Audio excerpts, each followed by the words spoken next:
listening to the Decarbonisation Dialogue, a podcast from Salix. Welcome to the Decarbonisation Dialogue. I'm Hannah Walker, and I believe that the best way to communicate a message is by being passionate about what you are talking about.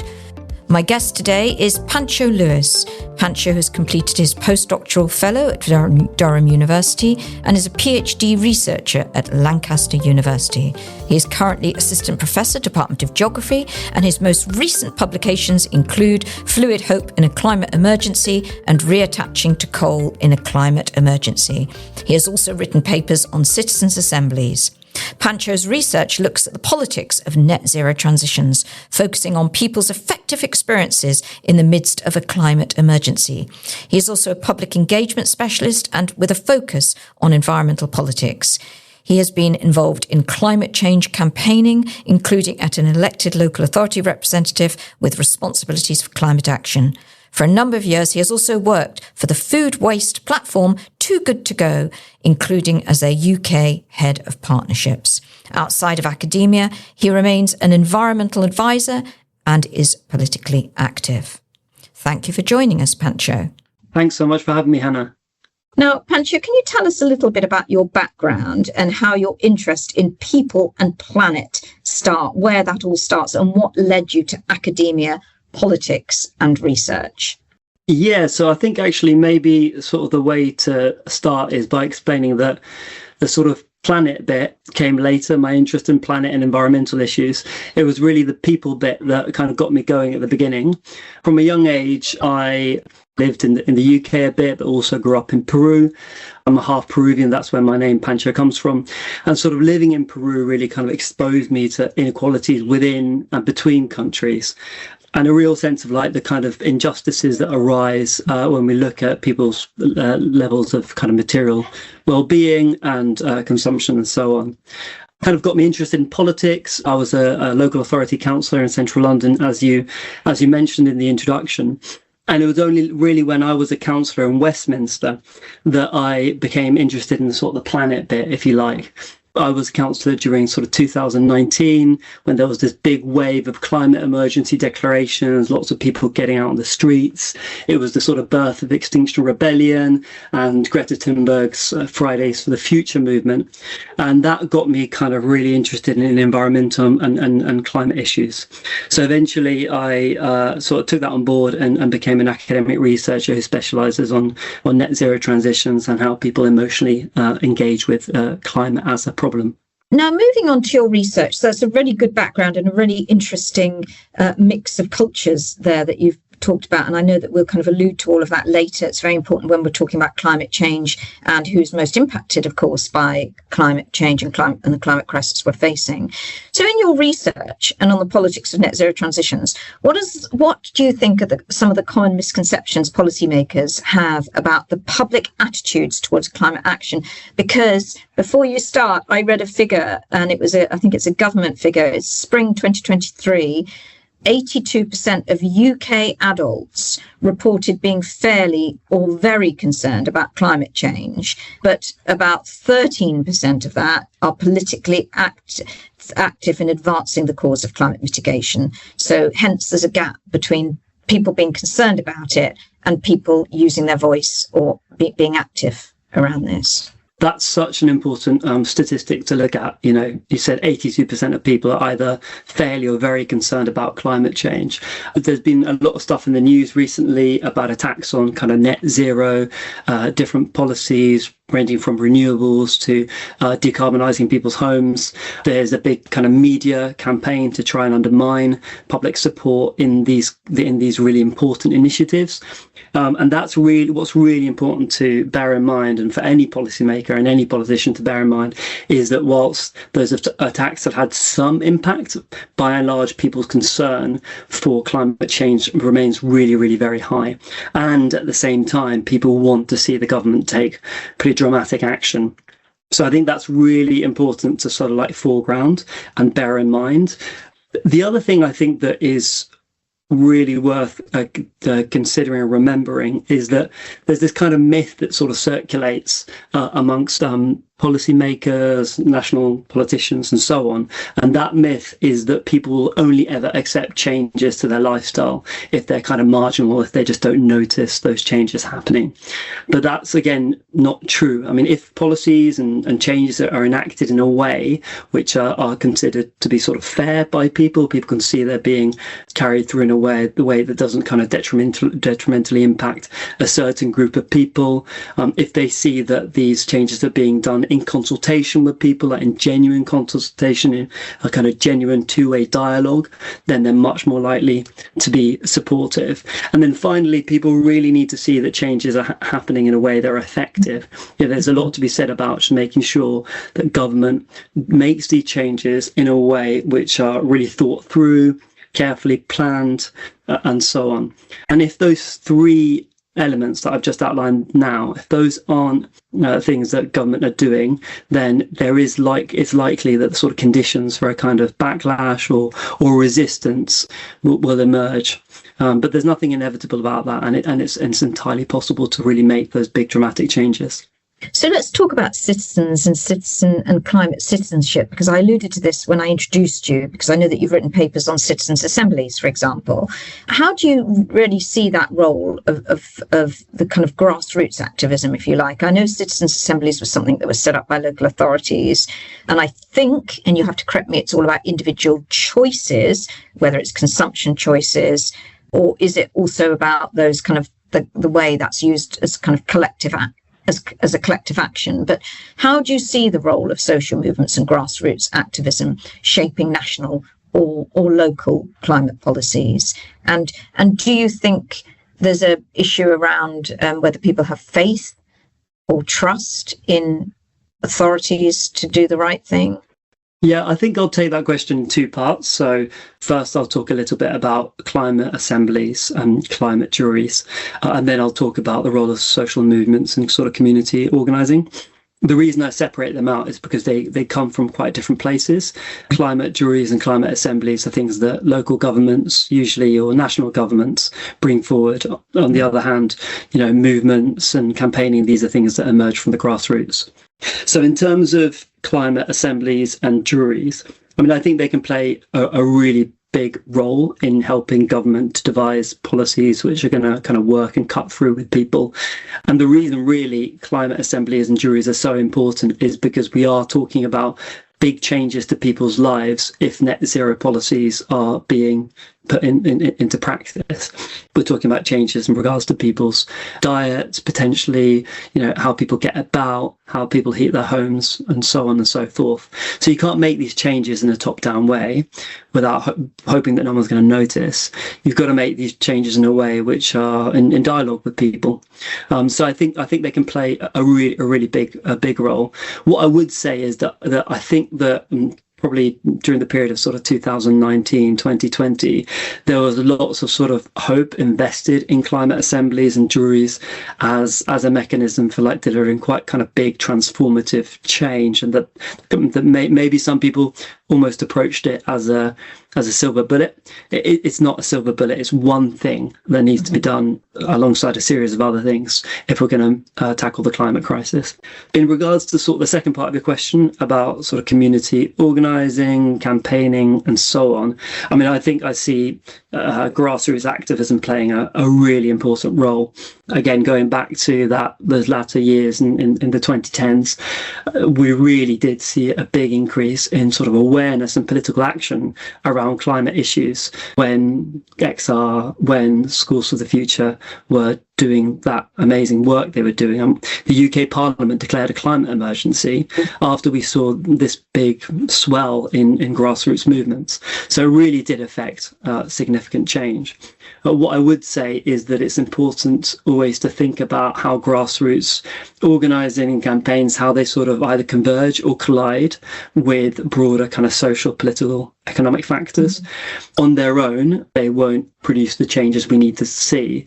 They really need to be kind of operating alongside the opportunities that exist in broader kind of societal dynamics. And I think one of the things that's happened recently is that the conditions that we saw in those years, in the latter stages of the 2010s, they've shifted quite considerably in the period we're living in now. And that then means that campaigners need to reimagine their tactics and think a bit differently about how to do climate campaigning nowadays. It would be nice to be able to explain exactly what those citizen-led, the climate citizen workshops are that have been set up by local authorities. But of course, you have this balance, and you've been able to create this kind of, you've seen it from both sides really, because you're working very much on the research and the academic side of it, which involves presumably a lot of data as well coming in. But you've also been, as we said earlier, a local authority, a local representative on a council. What did you learn from your experience as a local authority representative? And did you see the power of community mobilising for climate action in action when you were on that council? And I'd like to know what lessons you learned from that experience for yourself and that you can actually use in your academic work. It was really interesting because I was sitting there as a newly elected councillor. I was elected in May 2018. I remember sitting in a council meeting in sort of February 2019, so nearly a year in. And I was looking around in one of these council meetings with people standing up and, giving all these grandiose speeches, etc., right? And I noticed that just no one was mentioning anything about climate change. And this is kind of possibly, one of the most important councils in the country, Westminster Council. It's where you've got UK Parliament. It's where you've got Buckingham Palace and so on. It was extraordinary that there was such a big disconnect between what elected representatives were saying and what was going on the streets. So I was a Labour councillor, and at the time it was a Conservative-controlled council.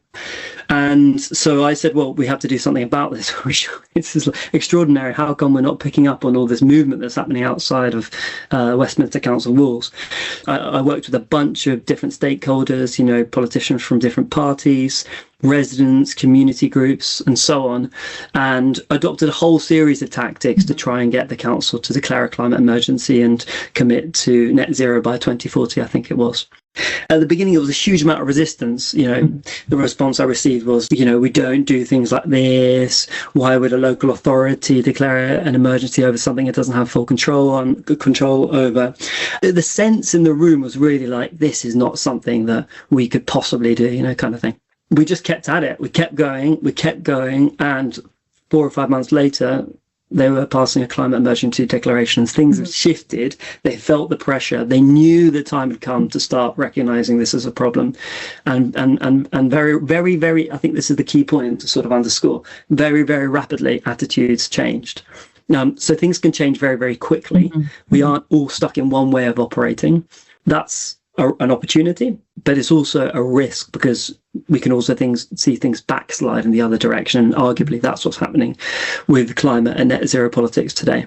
And that's interesting you mentioned Westminster, because we also work at Salix. We have worked with Westminster on some very big decarbonisation projects and big, public buildings, town halls, etc. And they've made huge strides over the last few years, and exactly after the period that you're talking about. So quite incredible that things can change so quickly, but perhaps things aren't going fast enough. We could all argue things aren't going fast enough. Moving back to your research at Lancaster, what lessons from your doctoral research at Lancaster are most relevant for policymakers? And I know there's a lot there, and I'm asking you a big question, and we've got limited time. But what lessons do you think are most relevant for policymakers and politicians trying to implement sustainable practices today?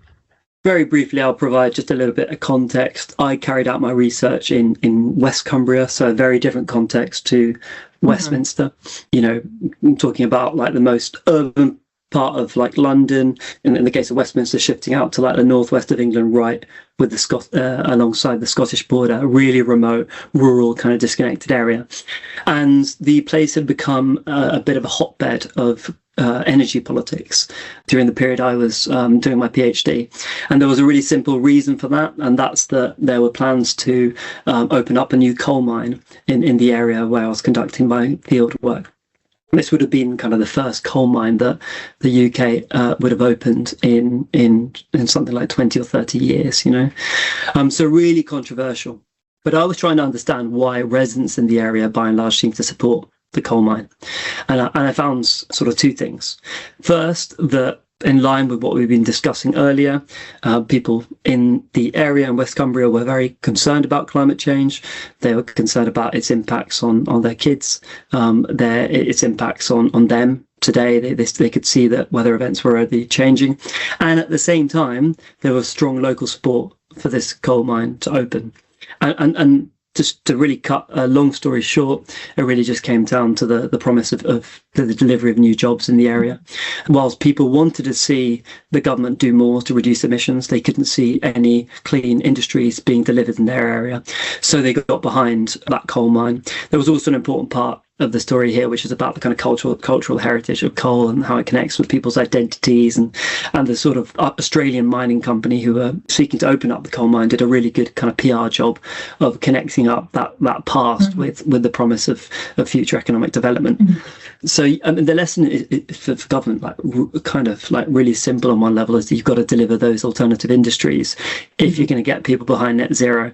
And I think one of the reasons why we're seeing this slightly strange situation where levels of concern about climate remain very high, and yet kind of backing for the net zero as a project is slightly declining, is because people are seeing that the net zero project itself in some ways has not been worked through as carefully as it should have been.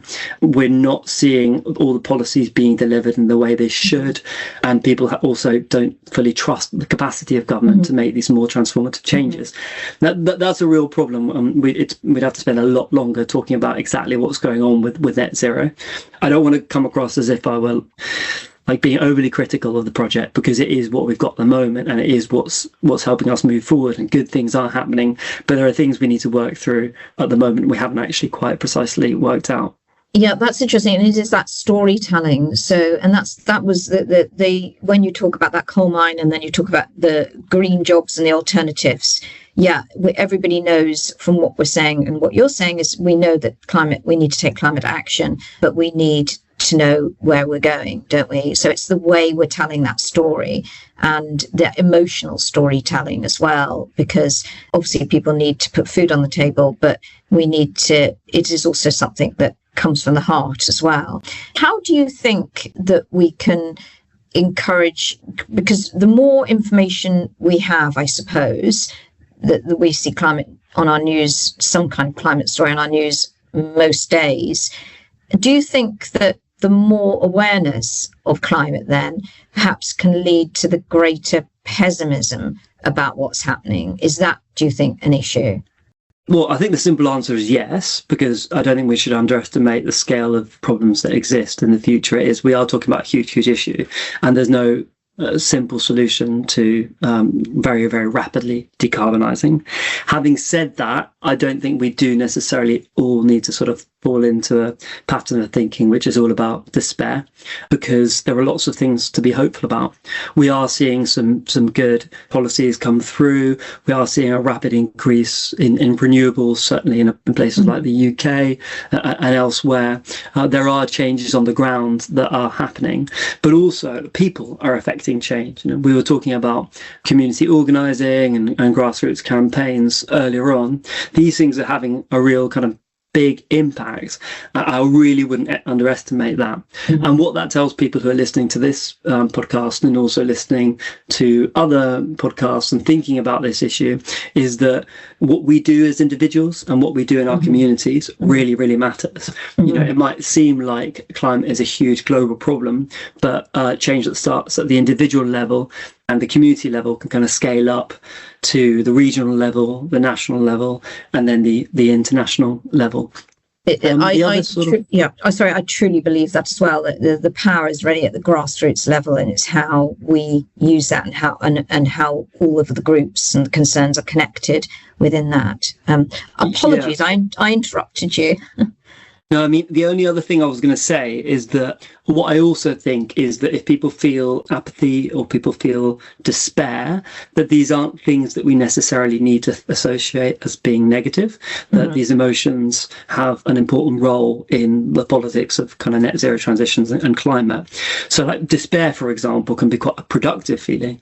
So if you think, for example, about some of the greenwashing that we hear about, corporate greenwashing, for example, oil and gas companies saying, oh, we're going to develop all these magical solutions which are going to suck out carbon from the atmosphere.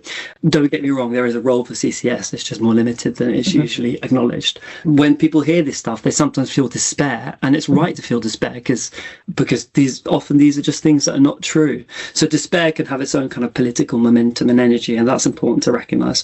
And then finally, even when people feel a sense of apathy or disconnection or that they lose inspiration, again, that's an important part of any political cycle. Campaigners and activists aren't out on the streets all the time, 24/7 for 80 years or however long they live. They go through cycles of being inspired and then kind of withdrawing, regaining kind of the energies that they need, rethinking their strategies, becoming creative, and then reconnecting. And so apathy, it can be an important part of that process. It's easy to rush and say, okay, well, these feelings, they're not quite right, we should judge them, but actually they all can play a pretty productive role in environmental politics. So not to stand back from that and to realise that those emotions of despair, whether it's apathy, whether it's despair, can be used to create action at some point and be used in a positive way. Can I just ask, my final question really is, what next for you then? Because you've had a really interesting background. You've got your teeth stuck in some incredible research, having an impact on policy. What next for you in your career? Yeah, well, at the moment, I'm really continuing to be sort of focused on my academic stuff. Going back to the answer I just gave earlier, that things go in cycles, change is more sort of circular than linear or sometimes. At the moment, I'm doing my academia. Later on, I might kind of foreground or spend more time doing campaigning like I did earlier. But the immediate next step is to think about some sort of research proposals to access new grants to carry out more research, probably like a 3 or 4 year project.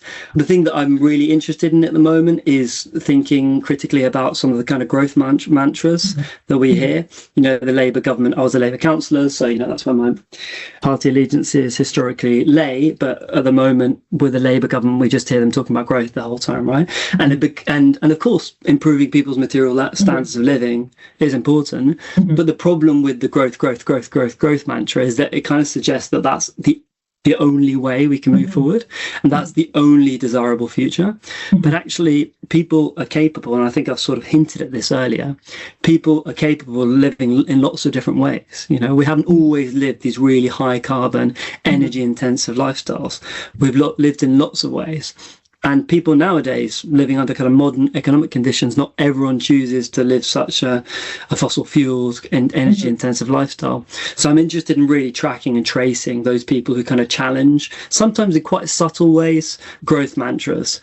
The interesting thing is that if you speak to a lot of people, I was in the pub the other day with a friend of mine, a guy who works in the city of London. He's not someone who's like a hippie, like living in a commune, just eating lentils. This is this guy who lives a certain lifestyle. And he turned around and told me that he thought the growth imperative was at odds with kind of environmental sustainability. And that really got me thinking. It's like this guy who...